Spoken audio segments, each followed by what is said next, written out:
Have you ever felt your heart tighten, as if it already knew something was about to change, even before a single word was spoken? Tell me in the comments the name of your city, your state, your country, because I know it doesn't matter where you are. What I'm about to tell happens in many homes, in many families, and maybe it's happened to you too.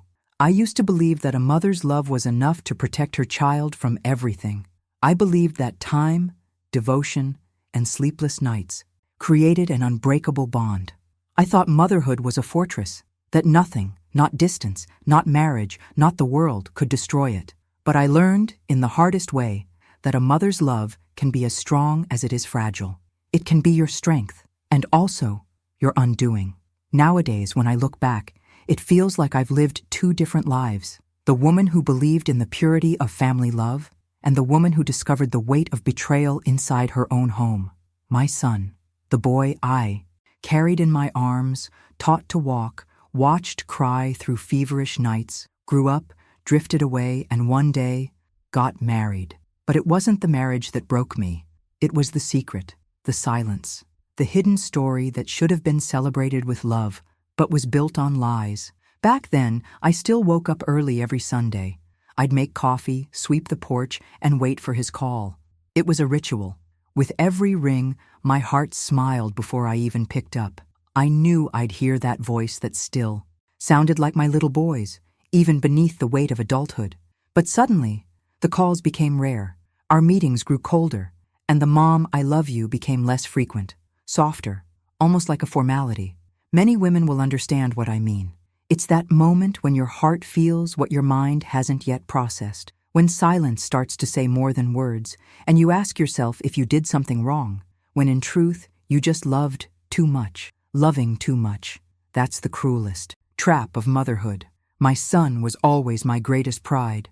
I raised him alone, with faith and sacrifice. I worked all day and still found strength at night to help him with his homework. Everything I did was for him. Every success he had felt like my own victory. I never wanted recognition. I just wanted him to be happy. But life has a strange way of testing love. Sometimes, the purest love is the one that suffers the most. The change began slowly, like the wind before a storm. First, he missed my birthday, then Christmas. There was always an excuse: work, plans, exhaustion.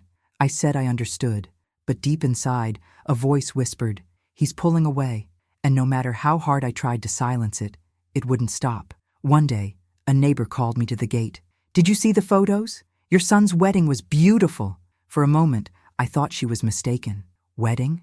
My son?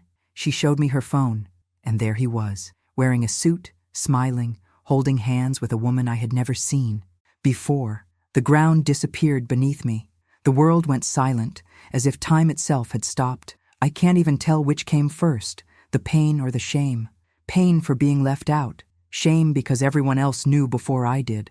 The woman beside him was beautiful, elegant, with what seemed like a gentle gaze. But there was something else, something only a mother's heart can sense without reason. A false sparkle, a smile of someone who knows exactly what she wants. And what she wanted, I'd only come to understand later. The days that followed were a maze of silence and memories. I couldn't eat, couldn't sleep. I kept trying to figure out when love turned into distance, at what curve in life I lost him. Was I too strict? Did I love too little? Or did I love so much that it blinded him? But there was something deeper, something I didn't yet understand. Some stories aren't born to destroy, they're born to reveal. And what was about to be revealed in my life would be the start of a painful but necessary lesson. As the hours crawled by, I searched for answers. I opened old photo albums. There he was, my little boy in his school uniform, missing a tooth, smiling with those bright, innocent eyes. I touched the photo and felt my heart crack, because that look still lived inside me, even if the man he became had chosen silence. Have you ever felt that? The weight of raising someone with all your love, only to be treated one day like a chapter best forgotten? Maybe. Wherever you're listening from, São Paulo, Luanda, Lisbon, or Atlanta, you know exactly what I'm talking about. The pain of being left out by the one who received your everything. And still, even wounded, there's a part of us that keeps waiting for the day they'll come back, say, "Mom, forgive me, look into our eyes, and finally see everything we sacrificed. But life doesn't always give back what it takes. Sometimes it just teaches us how to live without. Back then, I didn't know. That silence was only the beginning, that the secret wedding was just the first chapter of a much darker story. I didn't know that the woman who entered my son's life would bring not just a new last name, but a storm that would test everything I had built with my own hands. And it was in that moment, surrounded by emptiness and silence, that something began to shift inside me. A voice, small and barely there, started to whisper, "Not everything that looks like love is love. Not every blessing comes from God. Sometimes it's the enemy dressed as a dream." But I wasn't ready to understand that yet. I still wanted to believe that a mother's love could heal anything, even ingratitude.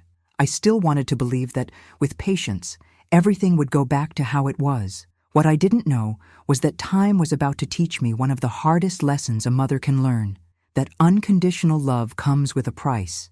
And when the heart refuses to see, life finds a painful way to open our eyes. I know how it feels. And you're here because this story is speaking to you, because somehow it's touched something deep inside you.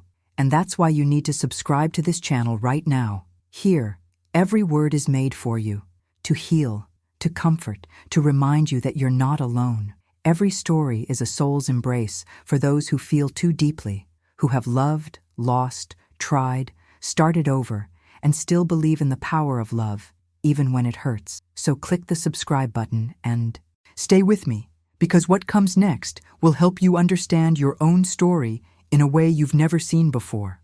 After that day, when I saw the wedding photos, something inside me broke, though I wasn't ready to admit it yet. It's hard to accept that your child's love could exist in a world where you weren't invited, and no matter how much your heart aches, your mind tries to find excuses. Maybe he just wanted to surprise me. Maybe everything was decided last minute. That's how self-deception begins. A heart trying to convince itself it still matters when deep down it's already been left behind. The days that followed were painfully quiet. The phone that once rang every week went silent. His messages became short, impersonal, full of excuses, work, exhaustion, obligations. He said he was fine, but his tone was cold, distant, as if he were speaking to a stranger, and I pretended to believe him. Because that's what mothers do. We believe, even when silence screams louder than words. There were nights when I'd sit on the porch, staring at the gate, waiting to see his car's headlights turning the corner. The wind carried the scent of the garden flowers, and every sound felt like a sign that he was coming back. But the street stayed empty. Time passed, and his absence grew heavier inside the house, a weight you can't see, but you can feel. In the empty chair at the dinner table, in the plate set aside, in the cup of coffee that grew cold without being touched. Mothers always know when something's wrong. It's instinct, an intuition sent by God, a warning the heart receives before the mind can understand. And I started to feel it, that restlessness. It was as if a shadow had settled over the love that once bound us together. The boy who used to run into my arms now avoided my gaze. I remember one Sunday when he finally showed up. He brought flowers and a rehearsed smile, said he missed me, but his hug didn't last long. He talked fast, avoided eye contact. I tried to bring up the marriage, to ask about her, but he changed the subject, said it wasn't the right time, that he'd explain everything later. But later never came. The love that used to flow so freely now felt forced, like an obligation. It's strange when love turns into a formality. When mom comes without tenderness, when the kiss is too light for someone who once cried in your arms. I could feel him slipping away, but the fear of losing him completely made me accept crumbs. And how many women listening right now have done the same. How many have accepted less than they deserve just to keep someone close? If you know that feeling, write in the comments. I've felt that too. As the weeks went by, I noticed even the way he looked at me had changed. There was guilt in his eyes. But something worse too, indifference. He talked about his life with his wife as if I were some distant acquaintance. No invitations, no gestures of sharing. And yet, every night, I still prayed. I asked God to bless him, to protect him from that woman I was still trying to understand. Faith was the only thing keeping me standing. I told myself that true love always finds its way back, but deep inside, I could already sense that path closing, stone by stone. And maybe that's when fear began to turn into silence. I started to get used to the absence. The house felt too big, too cold. I caught myself talking to the walls, replaying old conversations, remembering laughter that now existed, only in my memory. One day, I opened the closet and saw his old jacket hanging there, the one he wore on cold days, the one I'd bought when he was still a teenager. I touched the fabric and felt the scent of the past. That's when I realized that time doesn't just take things away, it takes parts of us. One night, I sat on my bed and asked God what I'd done wrong. Silence was my answer. Sometimes God doesn't speak. He lets pain do the teaching. And in that moment, pain was my harshest teacher. I tried calling him. Once, twice, 3 times. Nothing. When he finally answered, his voice was cold, distant. He said he was busy, couldn't talk, and then he hung up. That hurt more than any insult ever could, because the absence of words, when it comes from someone you love, cuts like a knife. I knew something had changed, deeply, irreversibly. It was as if my son had built an invisible wall between us, and on the other side, someone was whispering to him, someone I didn't know yet, but already felt. That woman. She was the cold wind that slipped through the window of my life without asking permission. Time kept moving, and every attempt I made to reach him seemed to push him even further away. I offered help. He refused. I sent messages. He ignored them. And when he did reply, it was with short, detached phrases, as if checking something off a list. That sweet boy, the affectionate son who once called me my queen, was gone. In his place was a man, a stranger, with my son's name, but not his heart. Little by little, even his voice began to sound different. There was arrogance, impatience, a rush that never used to be there. I spoke gently. He answered sharply. I talked about faith. He replied with sarcasm. I talked about love. He changed the subject. And that's how love dies, not with fights or shouting, but with coldness and distance. But a mother's love doesn't die easily. It endures, even when it's bleeding. And I endured. I kept praying, waiting, believing that time would bring my son back. Sometimes I'd send a simple message, "Son, are you okay?" Just to hear, "Yeah, Mom, I'm fine." That was enough to calm my heart for a few hours, until the silence came back. One day, I saw him by chance. He was with her. They walked right past me, and for a second our eyes met. I smiled. He looked away. The woman beside him grabbed his arm and they kept walking. I stood there, watching until they disappeared. My chest ached, but I didn't cry. There was something stronger than sadness in that moment, a silent certainty that this distance wasn't natural. It was planned, controlled, and that's why I say, not every distance is a choice. Sometimes there's someone behind it, whispering poison into the ears of the one you love. And if you believe that, if you've lived something like this, write in the comments, "I felt it when he changed." Because that kind of pain, many women know it, but few have the courage to admit it. Weeks turned into months, and the more he pulled away, the more I felt her presence, even without seeing her. It was as if her shadow lingered everywhere, in his words, in his choices, even in the way he avoided looking at me. I still didn't know what she wanted, but I could already feel that her love had a price, and someone would have to pay it. Even so, part of me kept waiting for a miracle, because that's what mothers do. We wait. We wait for our child to understand, for their heart to soften, for God to touch what pride has hardened. And maybe that hope hurts the most, because while we wait for their return, life keeps taking away the little we have left. And it was in that slow rhythm of absence and silence that I realized something even more cruel. I was starting to get used to the pain. I didn't cry as much. I didn't try as hard. It was as if sadness had found a permanent home inside me. I stopped fighting, and without realizing it, began to prepare for the worst, not knowing. The worst was still to come. I'll never forget the day I found out the truth. It was a hot afternoon, one of those days when the sun refuses to hide, and the silence in the house felt heavier than ever. I was washing the dishes, trying to distract my mind, when I heard someone knock on the gate. It was Mrs. Selina, my neighbor of many years. wearing that curious smile she always had when she came with news. I could never have imagined that, in that ordinary moment, the world as I knew it was about to collapse. She was holding her phone, excited, and said, "I saw the photos from your son's wedding. It was so beautiful. You looked stunning, my friend." For a second, my whole body froze. I smiled, confused. "Wedding? What wedding, Mrs. Selena?" She frowned. "Your son's wedding. It's all over social media. So many people congratulating them. I thought you already knew."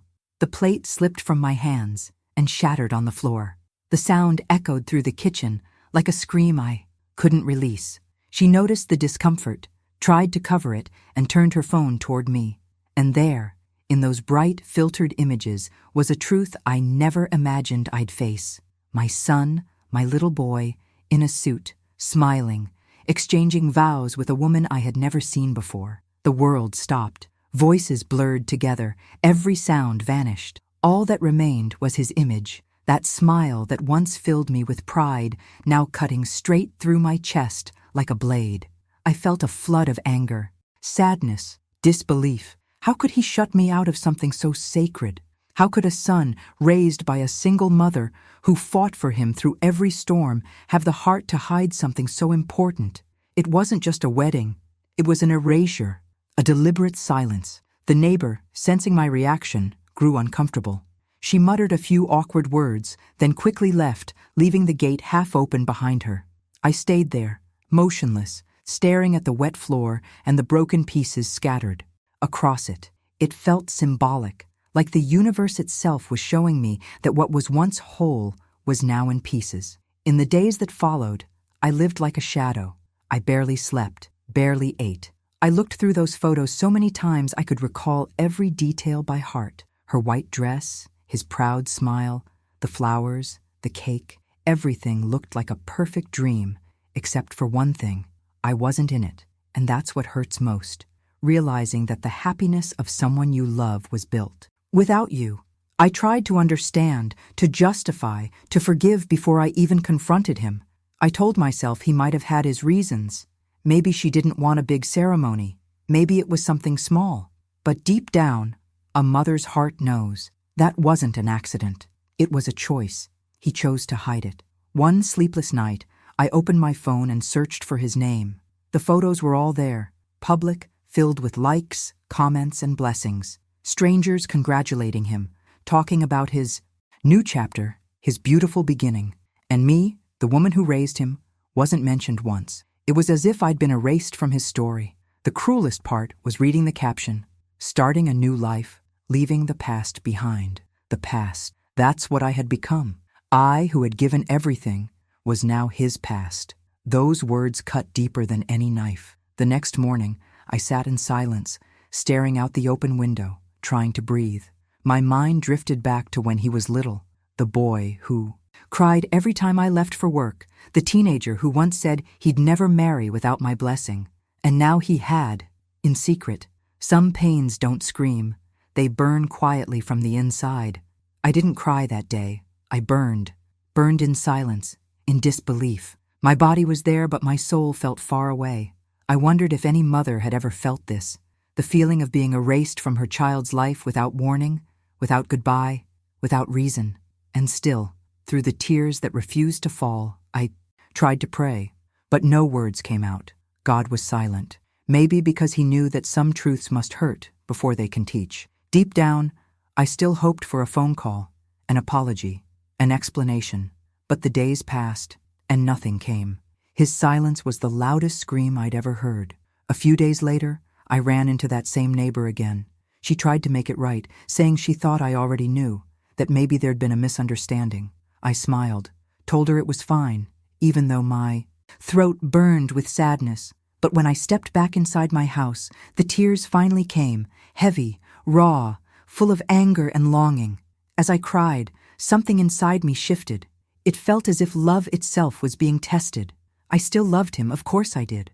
But something had died. Maybe trust. Maybe the certainty that a mother's love is enough. That night, I sat on my bed and opened an old photo album. There he was, the little boy in his school uniform, the toothless smile, the innocent eyes. I touched the photo and whispered, "Why did you do this to me, my son? The question lingered in the air, unanswered. The following days were just about surviving. Every prayer grew longer, every silence heavier. Sometimes I swore I could hear his voice outside and ran to the window, only to realize it was someone else passing by. I tried to avoid social media, but temptation won. Each new photo was a different kind of wound. Him and her traveling, laughing, living as if nothing had happened. And there I was, trying to understand how my love had become invisible.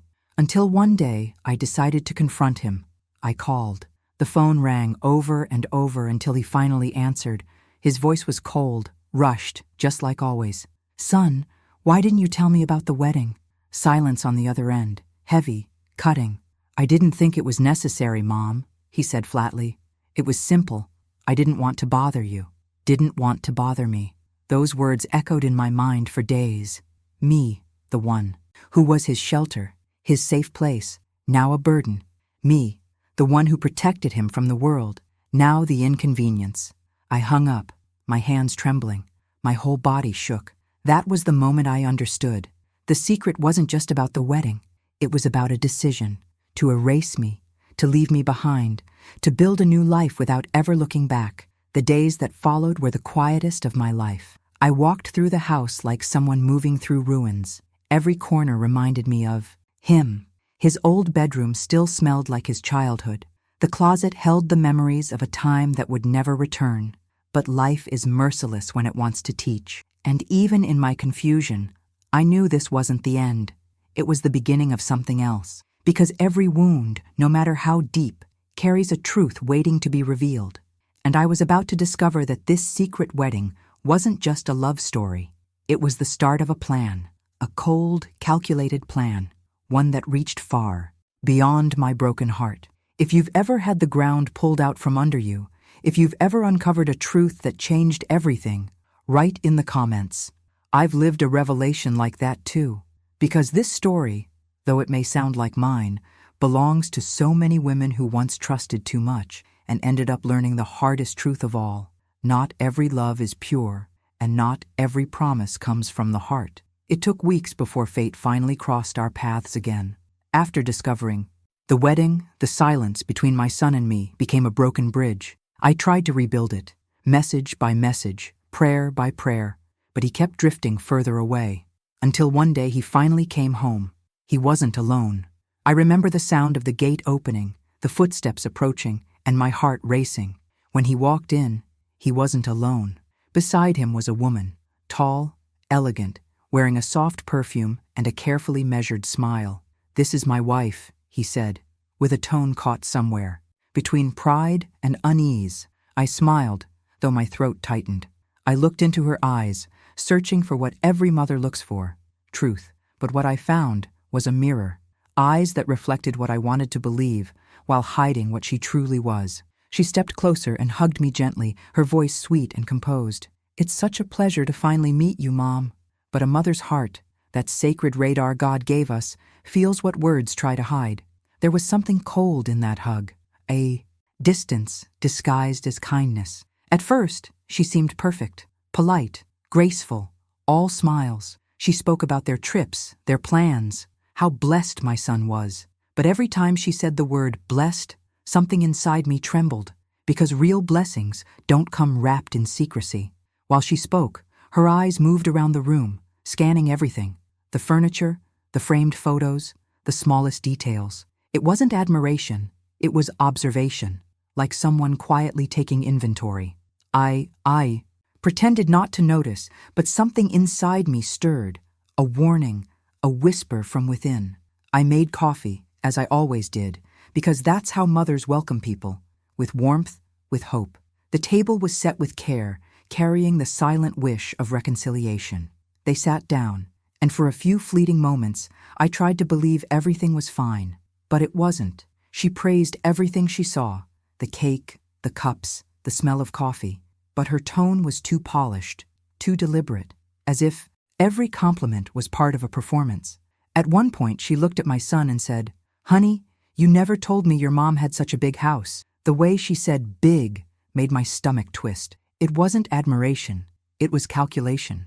He gave an awkward laugh and said, "Yeah, My mom's always been good at taking care of things. She smiled again, a smile that lasted a little too long, then turned her gaze back to the room. As we talked, I realized she was asking subtle questions disguised as small talk. How long had I lived there? Was the house mine? Did I still work? Each question came coated in sweetness, but behind the sugar was something sharp, and each of my answers came wrapped in caution. Because life teaches you, danger doesn't always knock loudly. Sometimes it smiles and asks for another cup of coffee. At one point, she reached for my hand and said, "You must have worked so hard to earn all of this on your own. It's really inspiring." I smiled, but something inside me ached. Her words, all of this, lingered.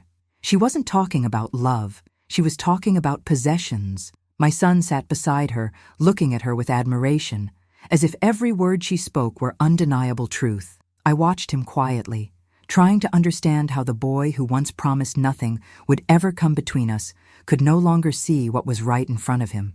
As she spoke, I could hear the seeds being planted, small, almost invisible, but dangerous.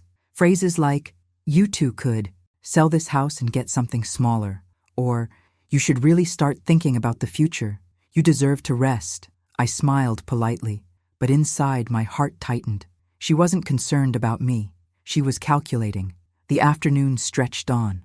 I watched every gesture, every look between them. And whenever she thought I wasn't looking, her eyes changed. They hardened, sharp and commanding. It was as if she was silently saying, "He's mine now." And in a way, he was. When they finally left that day, she hugged me again. And right by my ear, she whispered something I will never forget. "I promise I'll take good care of him." But the way she said promise didn't sound like a vow. It sounded like a warning. I closed the gate and stood there for a long time, watching them walk to the car. My son smiled and waved, relieved the visit was over. She waved too, with that same smile that never reached her eyes. And when their car turned the corner, a chill ran through me. The house felt emptier than ever, the silence heavier. I sat in the living room, staring at the coffee cup still on the table. I touched one. The bottom was still warm. The warmth had faded, but the trace remained, just like her presence. In the days that followed, something changed for good. My son's calls became even rarer. And when he did call, I could hear her voice in the background, prompting him, interrupting him. Sometimes he spoke to me as if he were afraid of being overheard. And when I asked if everything was all right, his answers felt rehearsed, words that didn't belong to him anymore. I began to notice his tone shifting. He didn't speak like a son anymore. He spoke like someone cautious, guarded. He avoided topics about family, childhood, memories. It was as if he were erasing his own story, piece by piece. That's when I started praying harder. Not for him to come back, but for the truth to come out. I asked God for discernment, because a mother's heart is love, but it's also blind when it loves too much. And I knew something dark was moving behind that woman, something cold, deliberate, dressed in perfume and soft words. She started visiting more often. Sometimes she'd come alone, bringing small gifts, a cake, a trinket, a quick stop, just to say hi. But every visit left a mark, a subtle comment about what I owned, what I did, what I planned. She was testing the waters, measuring the limits. One afternoon, while we were having tea, she looked at a photo of me and my son, taken years ago. She smiled and said, "It's beautiful to see how strong your bond is, but it's natural for things to change, isn't it? Kids grow up, start their own families." I smiled back, hiding my pain. "Yes," I said softly. "Kids grow up, but a mother's love doesn't fade. It just changes shape." She nodded, but her eyes said something else entirely. And in that moment, I understood everything. She wasn't there to know me. She was there to replace me. If you've ever felt someone trying to take your place within your own family, write in the comments. I saw her show who she really was, because that's how it starts, with sweet smiles, polite gestures, and hidden intentions. That night after she left, I stood by the gate listening to the echo of her footsteps fading away. There was something in that sound that unsettled me, as if each step carried away a piece of my peace. I went inside, lit a candle, and sat in silence. Then I prayed, not out of fear, but for clarity.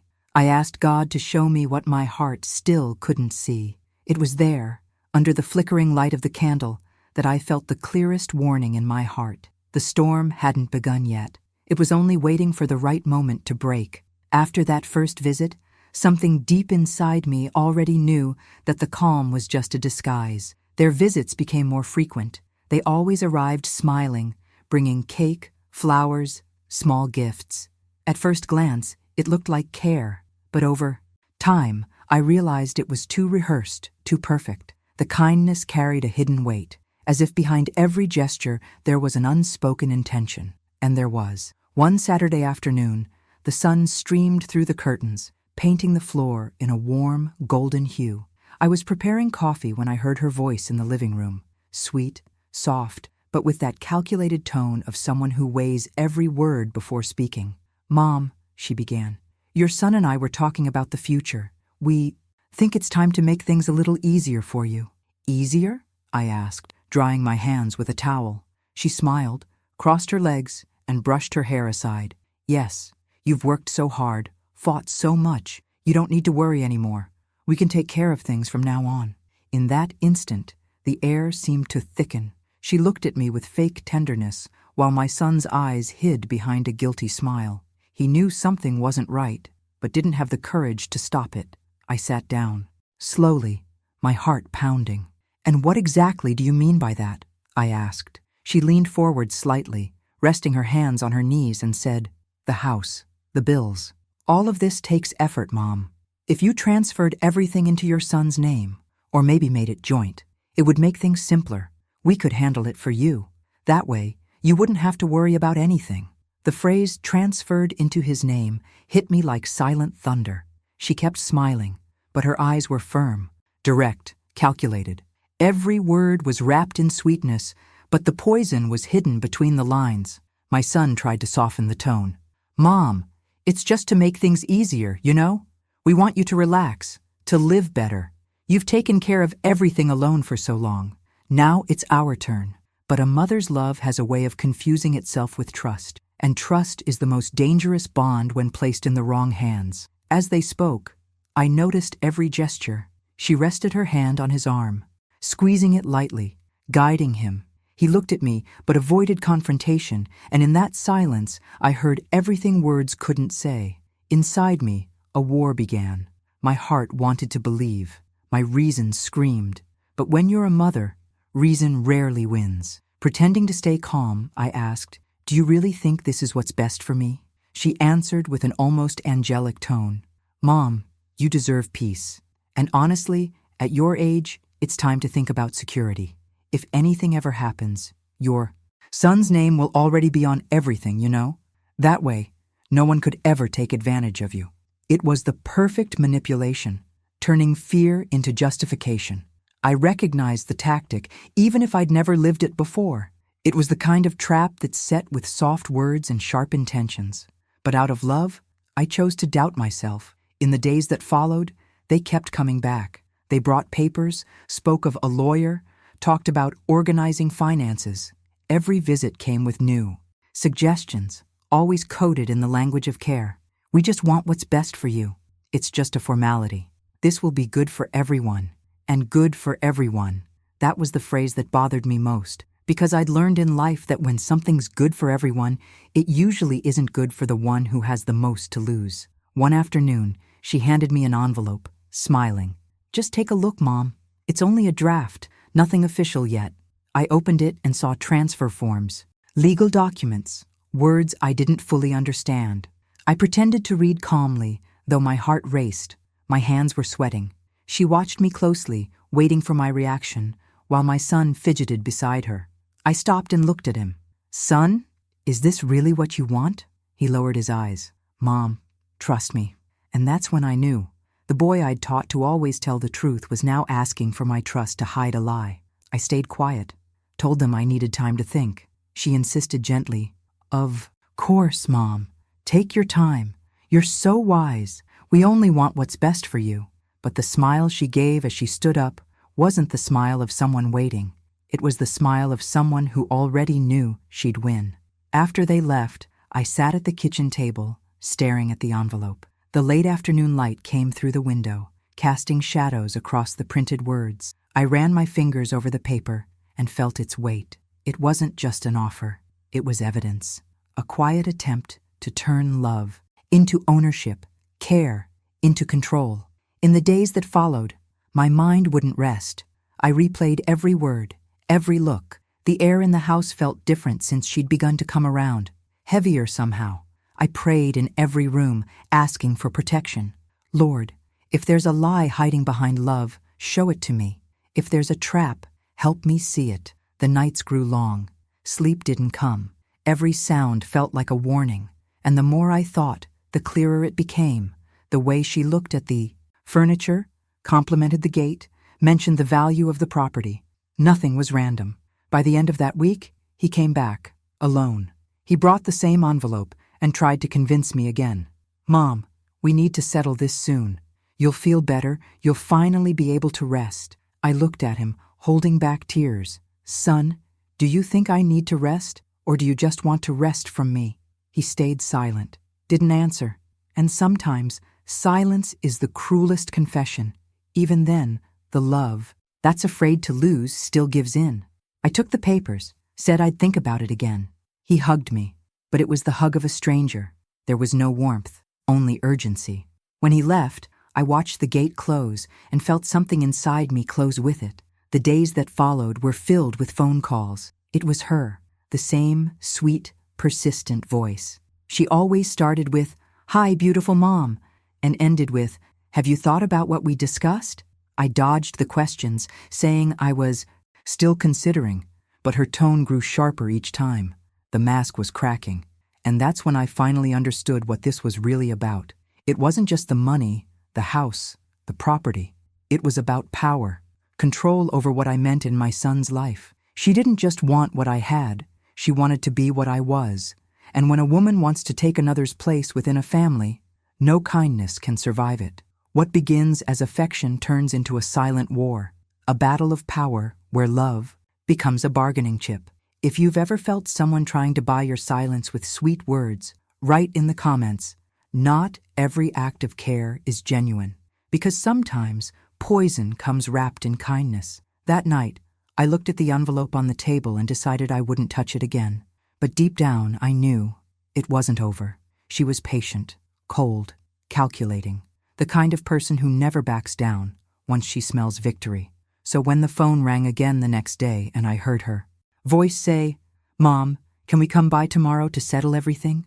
Something inside me trembled. The storm was only beginning, and I knew God would still show me what was really hiding behind that so-called help. The next day, the sun shone brighter than usual, but inside me the air was heavy, cloudy, almost dark. I felt something was about to happen. When they arrived, they brought smiles and a box of chocolates. The sweetness was always on the surface, but the taste was bitter underneath. As usual, she was perfectly dressed, sitting at my table with that calm, rehearsed serenity. My son looked tired, uneasy, but obedient, and he was the one who began. "Mom, we need to finalize that issue. It's just a signature, nothing major." I took the envelope he placed on the table. Inside were papers, stamps, seals, all very official. I looked through each page like someone staring into a cracked mirror, seeing the reflection, but not the depth of the break. She spoke, explained, smiled. "It's just a simple procedure, Mom. Just to put everything under the right name. Make things easier, you know?" And when she said the word easier, her tone chilled the air. I pretended to listen, but my mind drifted away. I remembered when he was little, when I taught him to write his own name, and now that same name was being used to sign against me. The irony of life is cruel. Love builds, and sometimes love destroys. He handed me the pen, eyes uncertain, almost boyish, and said, "Trust me." Mom, those 3 words that once felt like home now sounded like a verdict. I touched the pen, but my heart refused. "Can I read this carefully first?" I asked. She smiled. "Of course, Mom. Take your time, but it's better to settle it soon, before the fees go up." Her disguise of concern was flawless. I skimmed through the document, terms I couldn't fully understand. Assignment, usufruct, partial transfer. The kind of language designed to confuse those who believe too much. He insisted. She smiled. I prayed in silence. After much hesitation, I signed. My hand shook, my heart felt heavy, and love, the same feeling that so often saves us, deceived me that day. The pen met the paper, and with that stroke, my fate was sealed. They thanked me, hugged me, and said I could relax now. Their calmness was my warning. In the days that followed, silence returned, but it carried a strange, artificial peace. Something inside me whispered that I had made a terrible mistake, but regret always moves faster than confirmation. It arrived days later in the form of a letter from the bank. When I opened the envelope, the ground disappeared beneath me. The words were clear: accounts closed, balances transferred, ownership changed, all in their names. I read it again and again, hoping I had misunderstood, but there was no mistake. My name was gone. I ran to the bank. The manager greeted me with an uncomfortable look. He explained that the signatures were legitimate, that the documents had been updated with my authorization. Authorization? I whispered. He showed me the copies. My name, my signature, everything in perfect order. The scam was spotless. I left trembling. The streets felt longer, the wind colder. When I finally reached home, I sat in my chair and cried harder than I had in years. Not just for the money, the house, or the loss of possessions, but for the love betrayed, the trust broken, the son I no longer recognized. The tears came slowly, each one carrying a memory. I remembered the day he promised to take care of me when I grew old. I remembered birthdays, hugs, laughter. Now all of it felt like lies. He hadn't just taken my savings, he'd stolen the meaning of what I was to him. The days that followed were a blur of pain and silence. I couldn't eat. Sleep barely came. Every corner of the house whispered betrayal. And the worst part was knowing it had all happened right before my eyes, disguised as love. She, of course, never came back, but she sent messages. Mom, we hope you're doing well. We're taking care of everything perfectly.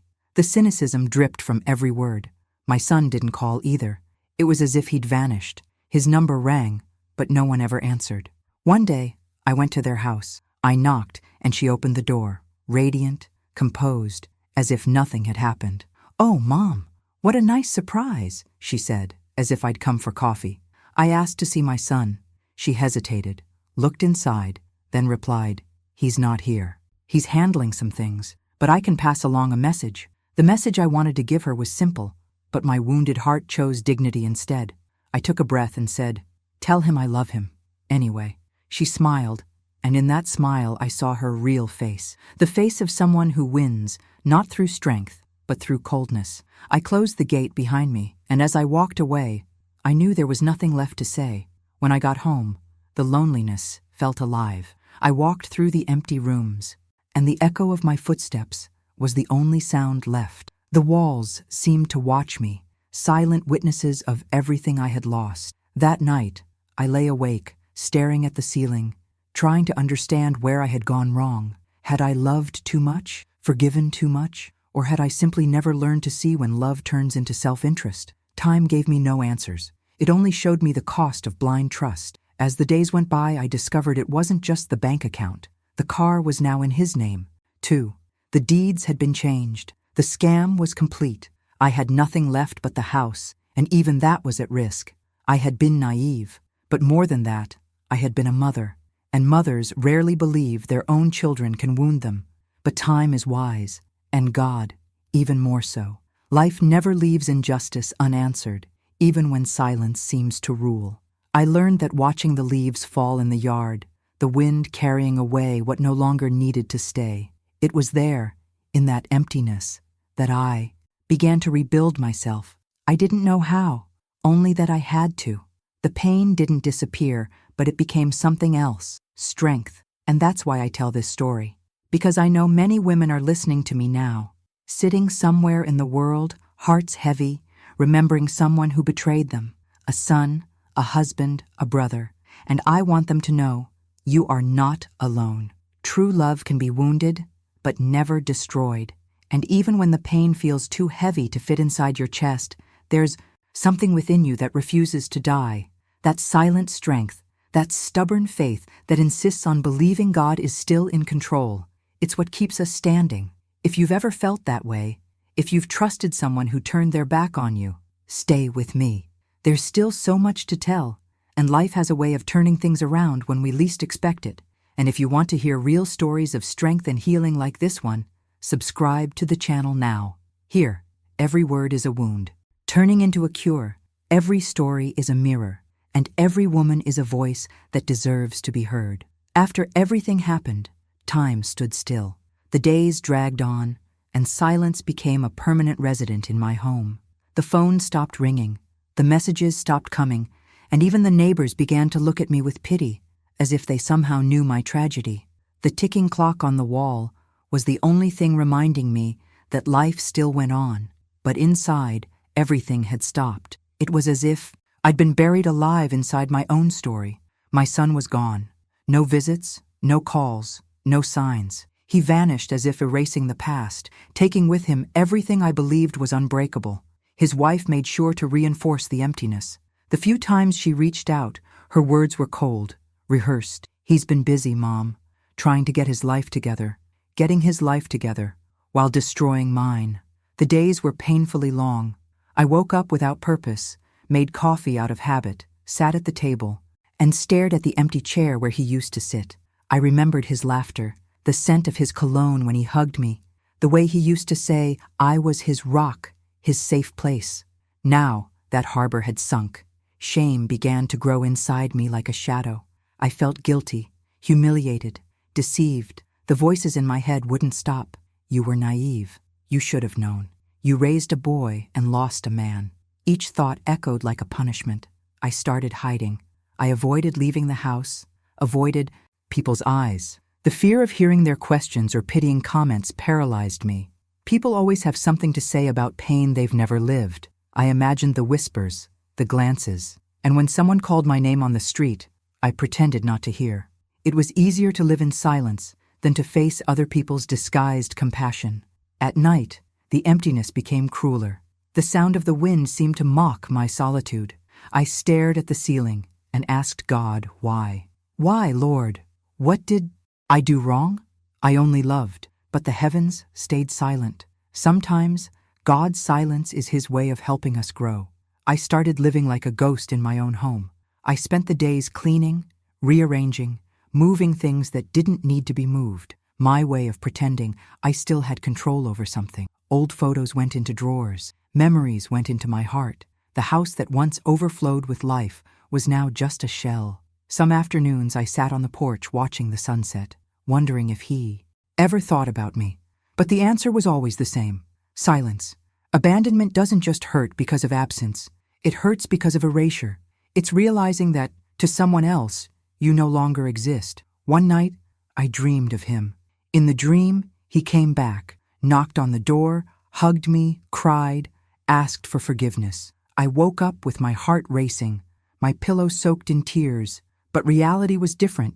The gate was still closed, the phone still silent. The dream was the only place where he still returned to me. Faith was the only thing keeping me sane. I began praying not for answers, but for strength. Strength to get up, to breathe, to keep going.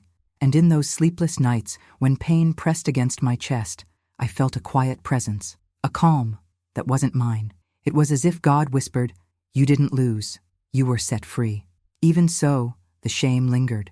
It was hard to face the mirror, to see the woman who had always been strong, now fragile, wounded, defeated. I looked at myself and barely recognized the reflection. The spark in my eyes was gone.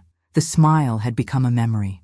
And what haunted me most was knowing I had been betrayed by the one I loved the most. As the months passed, I began to realize that solitude can also heal. It forces you to talk to yourself, to revisit old wounds and turn them into wisdom. In the beginning, the silence suffocated me.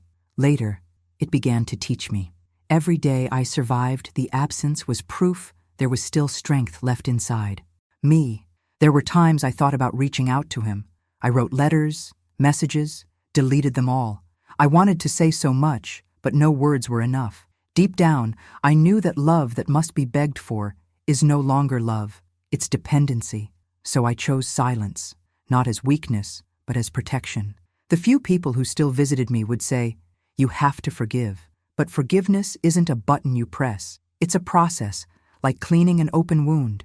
It stings, it bleeds, it burns, but one day it heals, and I knew mine was far from healed. I remember one afternoon when I decided to leave the house after weeks of isolation. I went to the market. People greeted me, and I smiled, a hollow, practiced smile. Inside, my heart was still bleeding, but walking among others reminded me that the world still existed, even if mine had fallen apart. That night, I came home and lit a candle. I placed it on the table and prayed.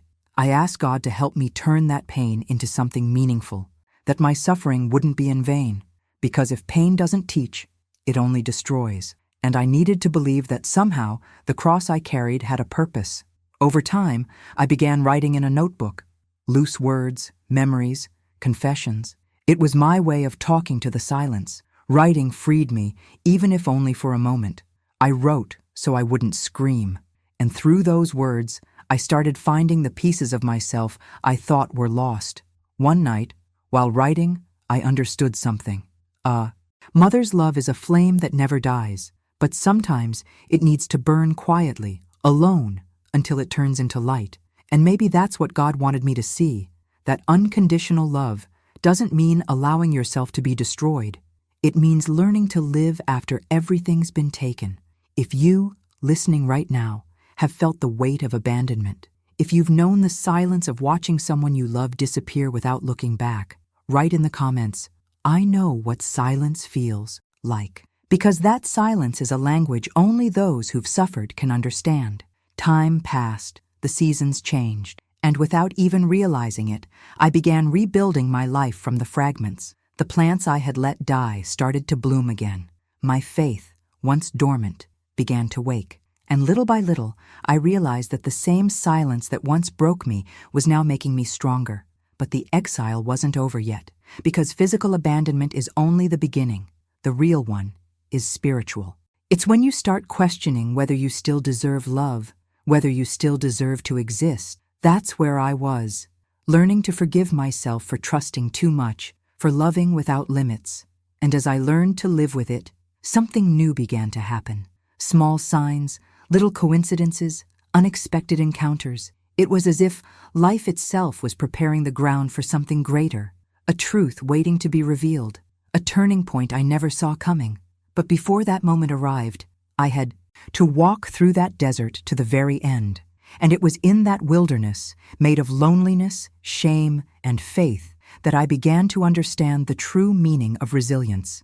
The days began to blend together, one just like the next, until time itself stopped mattering. Silence was still my companion, but it no longer suffocated me the way it used to. It was as if I had learned to listen to it.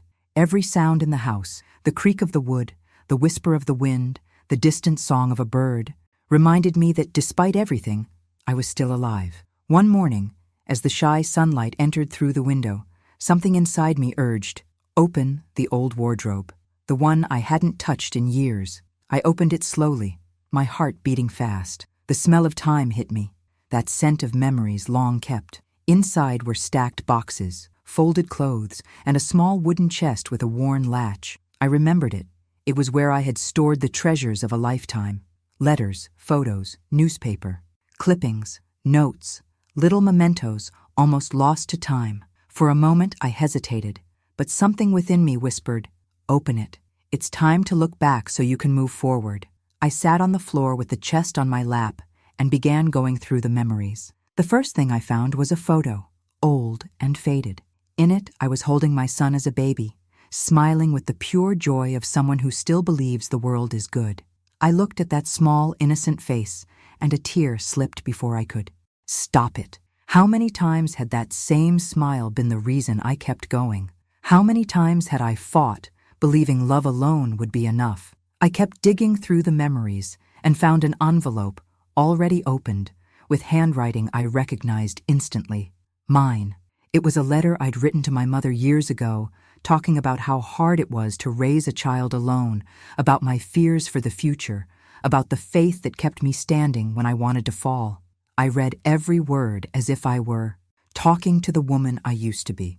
It was like that young woman, so full of hope, was reaching out her hand to me now, in the darkness. That's when I realized the past doesn't just hold memories, it holds answers. The woman I used to be was still there, buried under the pain, waiting to be remembered. And there, among those papers and faded photographs, something shifted inside me. A different kind of warmth, a calm I hadn't felt in so long. I closed my eyes, and for the first time in ages, I didn't ask God for anything. I simply said, "Thank you." As I turned the pages, I found an old Bible, a gift from my grandmother. The pages were yellowed, marked by time. When I opened it, one page came loose and fell into my lap. The verse read, "Weeping may endure for a night, but joy comes in the morning." A chill ran through me. It felt as though my grandmother was speaking to me through those words. I remembered her gentle voice, her prayers at dawn, and I understood faith, even when it too seems forgotten, never dies. It only hides, waiting for the right moment to shine again. I spent the rest of the afternoon sitting there, surrounded by memories. Each one was both a wound and a cure, because the past, when looked at with wisdom, stops hurting and starts teaching. And I understood then, what I had lived wasn't an ending, it was the call to begin again. That night, I lit a candle and placed it beside the Bible. The flickering light filled the room with a soft glow. I closed my eyes and felt a presence, not physical, but spiritual. Maybe it was my mother, maybe my grandmother, maybe it was simply God reminding me that I had never been alone. And in that moment, something awoke inside me, a quiet strength, an ancient faith, a feeling I had forgotten how to feel. In the days that followed, I began changing small things. I woke up earlier, made coffee slowly, opened the windows to let the sunlight in. I played old songs, the ones my son and I used to listen to when he was little. At first, it hurt. Then, I began to smile through the tears, because even if the present was cruel, the past still reminded me who I was and who I could still become. One day, while cleaning a shelf, I found a small dusty box. Inside were little notes my son had written when he was a child. "Mom, I love you. Mom, I drew something for you. Mom, you're the best in the world." I held each one as if it were gold, and I realized that little boy still existed, hidden behind the man who hurt me. Maybe he was lost too, trapped in wrong choices, poisoned by voices that led him away from me. That's when I knew I needed to forgive, not for him, but for me.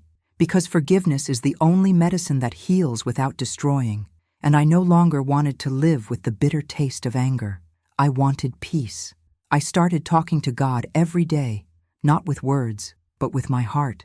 I felt that He was listening, even when silence was all I had to offer. Slowly, something in me began to settle. The pain didn't vanish, but it stopped being a burden and became a purpose. One night, I dreamed of my grandmother again. She was sitting on the porch of her old house, that same calm, wise look on her face. In the dream, she said, "My child, life never takes anything from you without preparing you for what's next. God doesn't close doors to punish you. He closes them to protect you from what isn't ready for you yet." I woke up with a light heart, for the first time in a long while. I felt that something good was on its way. The next day, I began to write, not letters of pain, but words of healing. I wrote about what I'd learned, about faith, about love that endures even after betrayal, and I realized the voice I had silenced for so long was alive again. The wounded woman had died, and in her place was a wiser one, a woman who understood that some losses are actually disguised blessings. If you've ever found strength in your own memories, write in the comments. I found myself in my past too, because sometimes the path to the future runs through the memories we left behind. My prayers began to flow more easily. I no longer asked for my son to return. I asked for him to be enlightened, for God to open his eyes, for true love to find him, even if it wasn't through me. Because when faith matures, it understands that love doesn't need possession to exist. One morning, I went out into the yard. The sun was rising, and the flowers I thought were dead were blooming again. I smiled. I saw it as a sign. Nature was showing me what my heart already knew. After every storm, spring always comes. I went back inside, looked in the mirror, and saw a different woman. My face still carried the marks of exhaustion, but my eyes had light again. And in that reflection, I saw the real miracle. Not the miracle of getting back what I'd lost, but the miracle of finding myself again. Life still owed me answers, but I no longer demanded them. I had learned that faith isn't about understanding everything.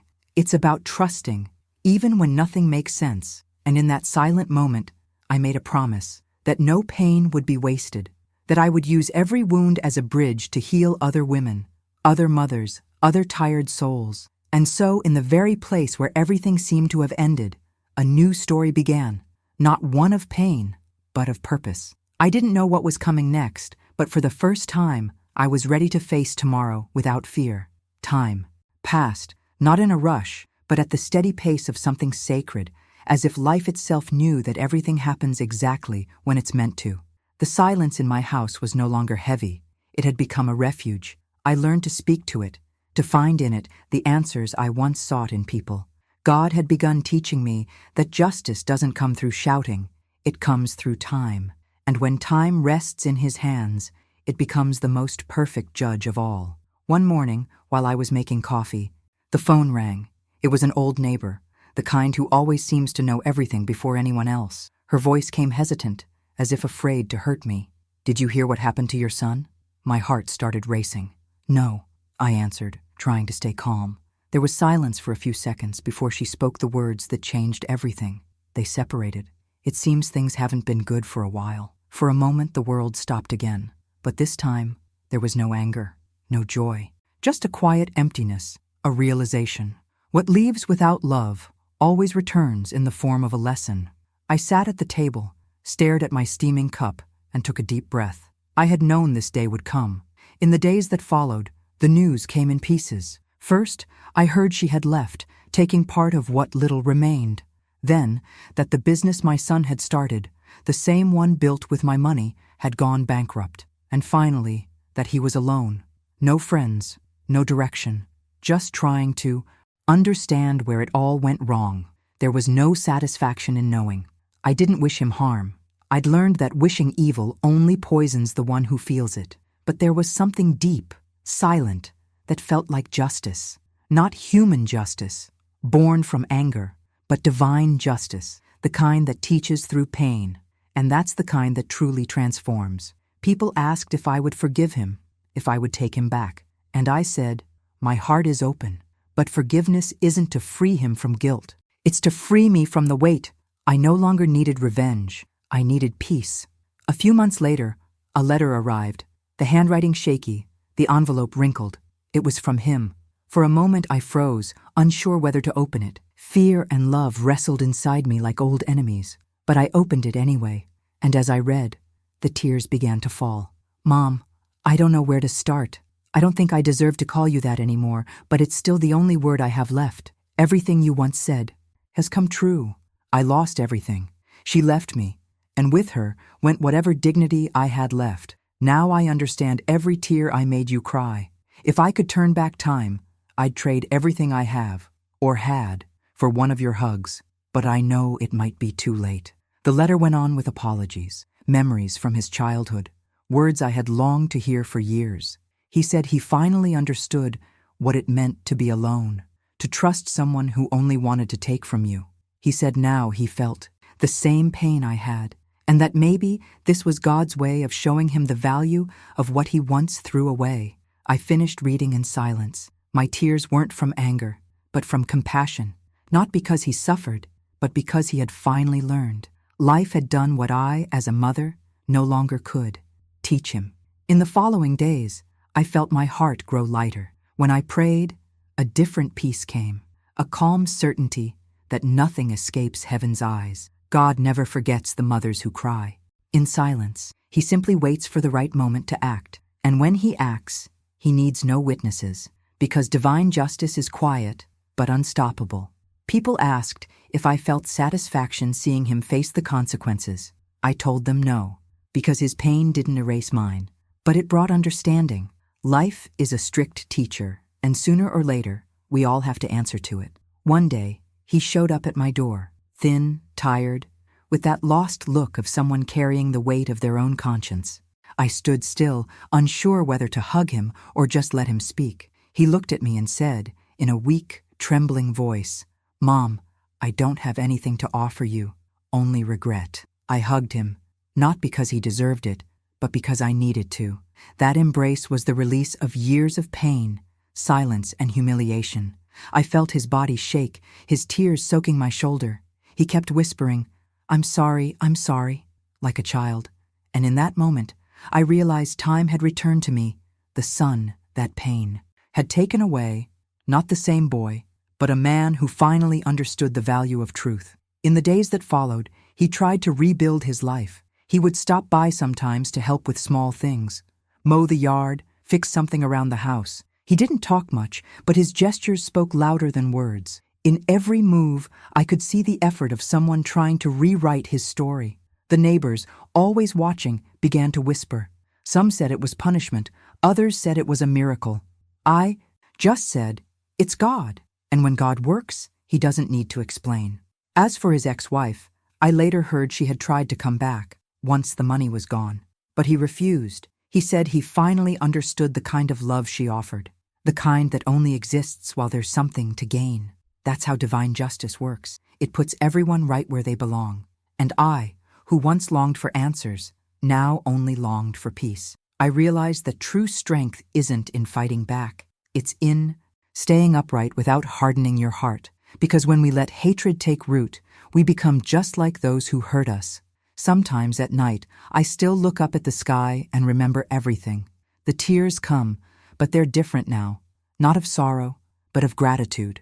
Gratitude for surviving, for learning, for witnessing, with my own eyes, that no one escapes what's destined for them. Time didn't give me back what I'd lost. It gave me something better, the serenity of knowing there's justice in every detail, even when it seems delayed, because God is never late. He arrives exactly when the heart is ready to understand.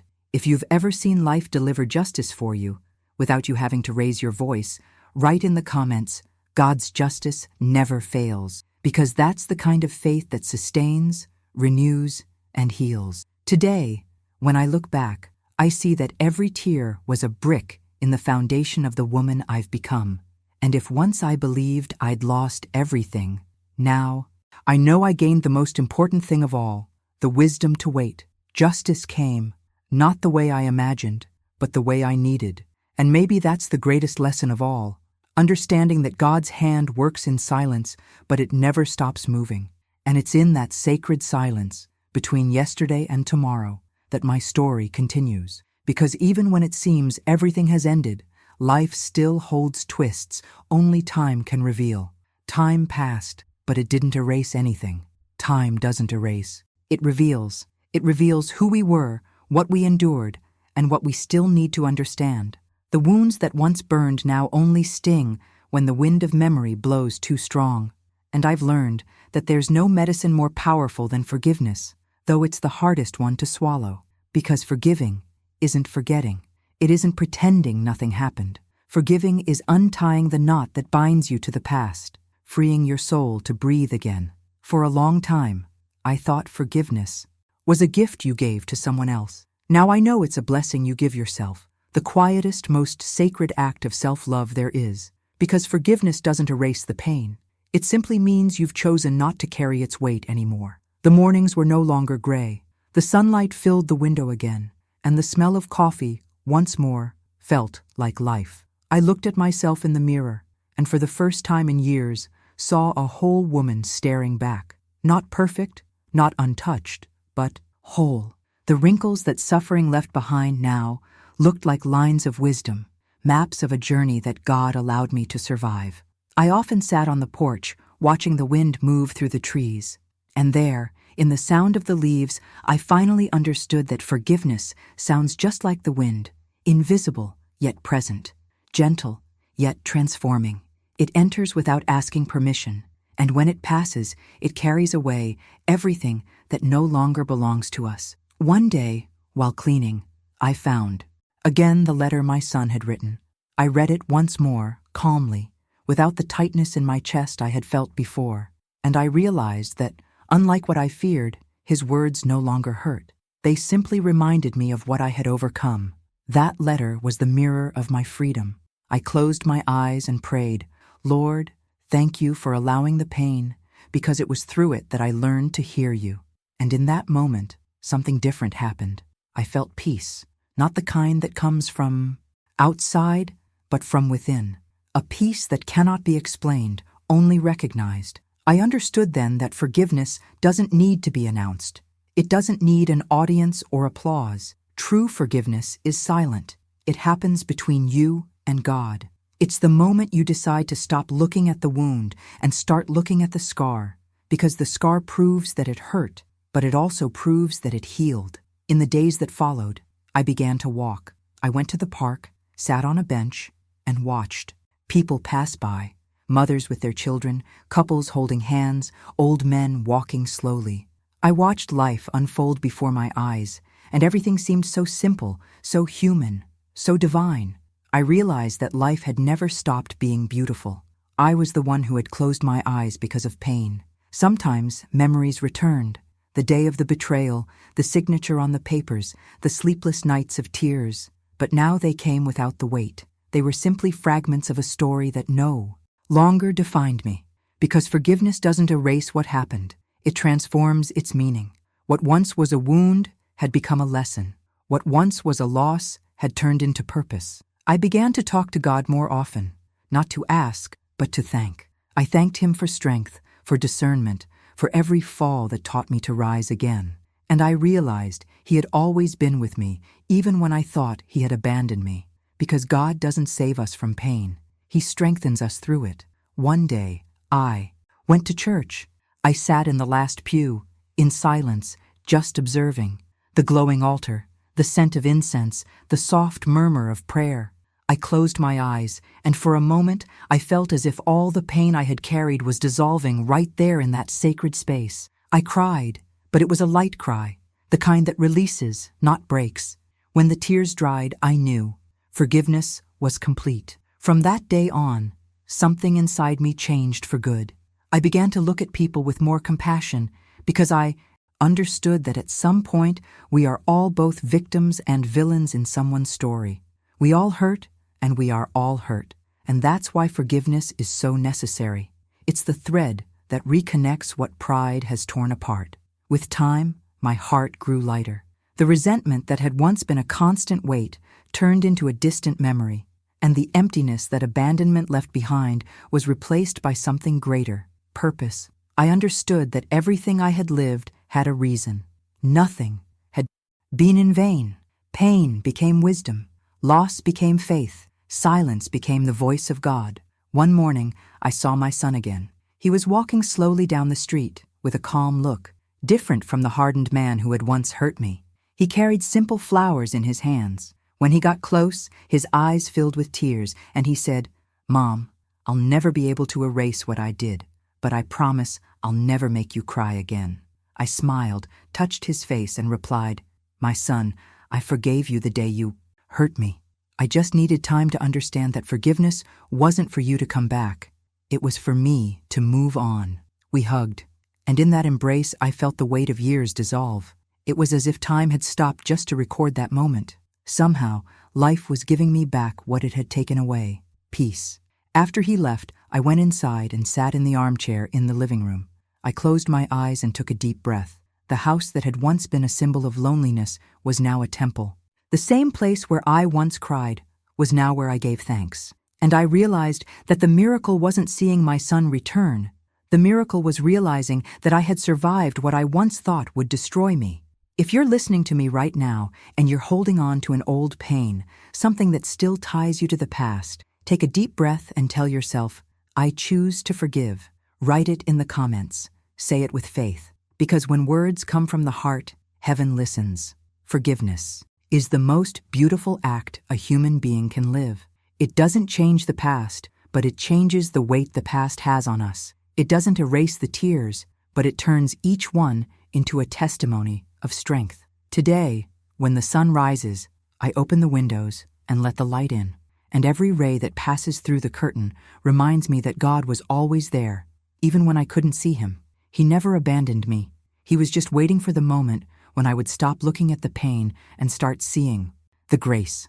I've learned that life isn't about who hurt you, but about who you choose to become after the wound. And I chose to be peace. I chose to be healing. I chose to be light. And that's what I want to leave you with. Forgiveness is the bridge between what broke you and what will rebuild you. Walk across it, even if it hurts, even if it takes time. Go, because on the other side of that crossing, something waits for you, and that something is you, whole, free, at peace. Time passed like the wind sweeping the dust off old roads. The pain faded into the distance, leaving behind the soft glow of what endured, the love that survived loss, the faith that bloomed in the desert, and the wisdom that grew out of silence. The house that was once a symbol of solitude is now a temple of peace. The open windows let the sunlight in without fear. The walls that once heard my sobs now echo prayers, and at the center of it all stands a woman. Not the same one who cried, but the one who learned to smile again, not out of forgetfulness, but out of understanding. Life didn't give me back what I lost. It gave me something better, myself. I discovered that sometimes we must lose everything we thought was ours just to remember who we really are. And that scars aren't open wounds. They're signatures of survival. They're proof that God keeps writing, even on the torn pages. Today, when I look back, I no longer see tragedy. I see lessons. Every tear I shed was a seed. Every humiliation, a root. And from those pains, a woman was born who no longer fears what she lost, because she finally understood that what is true never leaves, it just changes form. Love didn't end. It transformed into wisdom. And faith, once hidden behind fear, now walks ahead, guiding every step. I've learned that forgiveness is the language of the strong, and gratitude is the echo of those who have survived. I've learned that life doesn't punish, it teaches. And when the ground disappears beneath your feet, it's only because God wants to teach you how to fly. For a long time, I thought I was being punished. Today, I know I was chosen to witness that there is strength in pain, beauty in starting over, and power in a faith that refuses to give up even when the heart is tired. People still ask me how I manage to forgive, and I answer, forgiving is understanding that God's justice is far more perfect than our desire for revenge. It's looking at the past without anger, only with the serenity of someone who has finally understood that everything had a purpose. Sometimes I sit on the porch, like I used to, and let the wind touch my face. I close my eyes and hear my grandmother's voice echoing in my memory. My child, what's meant for you will always find its way back, and what's not, God takes away to make room for what's new. Today I understand. What was taken wasn't punishment, it was freedom. I lost what I had to remember who I was, and sometimes it's in the silence of loss that God returns the peace that blind love took away. Now, I live simply. Hot coffee in the morning, the smell of wet earth after the rain, a prayer before sleep. Every gesture is an act of gratitude. Every breath, proof that miracles happen when the heart surrenders to faith. Time no longer frightens me. It's just the gardener of my memories, taking away what must go, making bloom what must stay. And that's why, when I tell my story now, I don't speak with pain. I speak with purpose, because telling is healing. And every word spoken here is a seed that may bloom in the heart of another woman living through her own storm. Every woman carries a secret. Every story holds a lesson. And mine is this: love, when it passes through the cross of suffering, is reborn as faith. The faith that God never abandons us. He simply grows silent so he can work. May these words reach you like an embrace, a reminder that even when everything seems lost, there's always a new dawn, waiting. Because the woman who learns through pain becomes unbreakable. There are many other stories waiting to be heard. Each one carries a secret, each one a revelation. So let destiny lead you to the next chapter. The next video is right there on the screen. And it holds another truth your heart may need to hear today. Every woman carries a secret. Every story holds a lesson.